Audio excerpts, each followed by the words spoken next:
Welcome to పూరా local. జుట్టు పెంచుకొని పాఠశాలకు వస్తున్న విద్యార్థులపై ఆగ్రహంతో వారికి ఇష్టరీతిన జుట్టును కట్ చేసిన ఓ ప్రభుత్వ ఉపాధ్యాయురాలపై వేటు పడింది. తల్లిదండ్రుల ఫిర్యాదుతో డీఈఓ ఆమెను సస్పెండ్ చేస్తూ ఆదేశాలు జారీ చేశారు. ఖమ్మం జిల్లాలో తాజాగా ఈ ఘటన జరిగింది. జిల్లాలోని పేరువంచ జిల్లా పరిషత్ పాఠశాలలో దిగుమర్తి శిరీష ఆంగ్ల ఉపాధ్యాయురాలుగా విధులు నిర్వహిస్తున్నారు.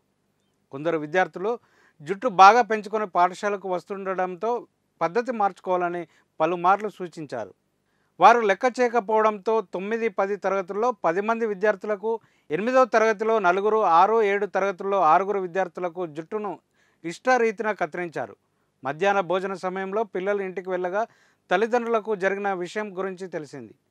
వారు పాఠశాలకు వెళ్ళి టీచర్ను నిలదీయగా పిల్లలు తమ వేషధారణలో క్రమశిక్షణ పాటించాలనే ఉద్దేశంతో ఇలా చేశానని ఆమె చెప్పారు. ఈ క్రమంలో పోలీసులు అక్కడికి చేరుకొని వారిని సముదాయించి పంపించారు. ఇందుకు బాధ్యురాలైన టీచర్ను డీఈఓ సోమశేఖర్ శర్మ సస్పెండ్ చేశారు.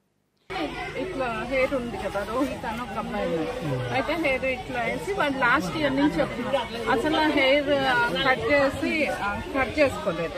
అయితే నేను అన్నా కదా హెయిర్ కట్ చేసుకోలేదు, మార్క్స్ ఏమంటే నీ జుట్టు కట్ చేస్తారా, నువ్వు ఇట్లా వస్తున్నావు రోజు అంటే, మేడం నా పరువు పోద్ది ఊర్లో, నా హెయిర్ కట్ చేయొద్దు ఏమొద్దు అని అన్నాడు. అంటే నేను అన్నా కదా ఎన్ని వీక్స్ నుంచి, చాలా వీక్స్ నుంచి చెప్తున్నాను సార్, ప్రతి ఒక్క టీచర్ చెప్పారు, మేము స్టాఫ్ మీటింగ్ లో కూడా చెప్పుకుంటున్నాం, ఇట్లా హెయిర్ కట్ చేయట్లేదు, చేయించుకోవట్లేదు, వచ్చి ఆన్సర్స్ ఇలా ఎగరేసి చెప్తున్నారు. కాబట్టి నేను కట్ చేశాను సార్, అది తప్పని నాకు తెలీదు. నేనేంటంటే జుట్టు మళ్ళీ పెరుగుద్ది కదా వెంటనే, నాకు వచ్చినట్టు నేను కట్ చేశాను. నేను ఎక్స్పర్ట్ని కాదు కదా, మీరు కటింగ్ షాప్కి వెళ్ళి సరిగ్గా ట్రిమ్ చేయించుకోండిరా, నేనైతే కట్ చేస్తున్నాను, లేకపోతే మీరు కటింగ్ చేయించుకోవట్లేదు కాబట్టి నేను చేస్తున్నాను. ఇది ఇప్పుడున్న అప్డేట్. మరిన్ని అప్డేట్స్తో మళ్ళీ కలుసుకుందాం.